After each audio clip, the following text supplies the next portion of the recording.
Whoa.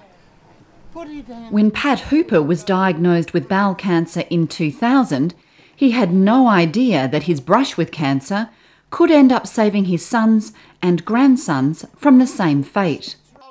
Through special genetic testing, Pat was found to have Lynch Syndrome, an hereditary form of bowel cancer. Those with Lynch Syndrome have an 80% chance of developing the disease. Pat's sons, Quentin and Travis, have both been found to have Lynch Syndrome. This hit me when I was probably 52 and a half, 53. It could have gone through to 65 or something, and then it may have been so far advanced that there was no hope. These two guys, and hopefully if it has been passed on to Luke and Paul, then that's never going to happen to them. They're going to know all the way through there is a cure. There is a way of, not a cure, I guess there is a way of containing this.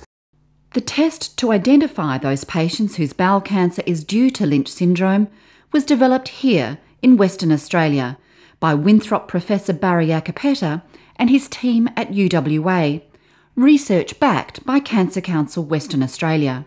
We estimate that about 20 cases of colorectal cancer per year in Western Australia are due to Lynch syndrome, and of course every one of those cases has a family behind them, and so there are other undetected cases within those families. While fewer than 2% of bowel cancers can be linked to Lynch syndrome, for these families, knowing they are at risk is a potential lifesaver.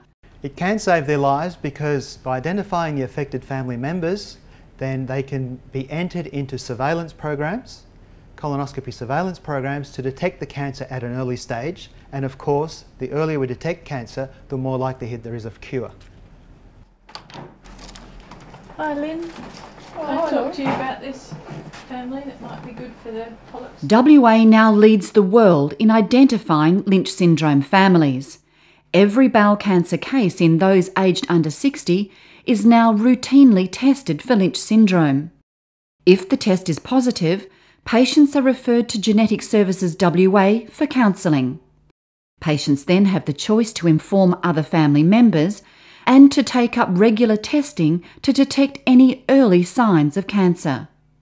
So the way it's changed clinical practice in WA is that now pathologists and colorectal surgeons are aware of this test and they're asking for the test on a routine basis, and so we feel that all colorectal cancer patients now are being tested, and we have data suggesting that no Lynch syndrome family is being missed in WA. Cancer Council Western Australia has been supporting the work of Professor Acapetta for more than a decade, including his world-first genetic test for Lynch syndrome. Well, it wouldn't have been possible without Cancer Council funding over a period now of 15 years. The initial funding we used to help optimise the test, and then subsequent funding was used to start screening the population and to demonstrate that the test could be used to identify Lynch syndrome families. What about this one? That's Cass's star. Wow. I have no regrets in doing the testing, and I'm glad because now I can at least know that when my son gets to an age where it's appropriate, he can be tested as well, so he has the knowledge. So the knowledge to me is the most powerful thing. Professor Acapetta's research has also given strength to the Hooper family. It seriously has made us as a father and a son much closer than you would. There would be the same relationship, but there is a special connection. There is no two ways about it, and we can genuinely say we have the same genes.